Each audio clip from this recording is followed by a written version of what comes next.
افریقی ملک گھانا میں خود کو نبی قرار دینے والے شخص جسے ایبو نوح کہا جا رہا ہے، اس کے معاملے نے اب نیا رخ اختیار کر لیا ہے۔ نامعلوم افراد نے اس کشتی کو آگ لگا دی جسے مبینہ طور پر دنیا میں آنے والے عالمی طوفان سے نجات کا واحد ذریعہ بتایا جا رہا تھا۔ بعد میں پھر انکشاف ہوا کہ جلنے والی کشتی دراصل کسی اور کی تھی، تاہم واقعے کو عوامی غصے کی علامت قرار دیا جا رہا ہے۔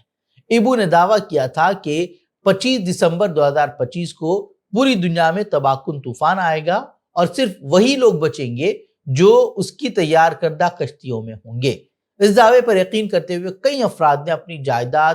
فروخت کر کے کشتیوں میں جگہ حاصل کی،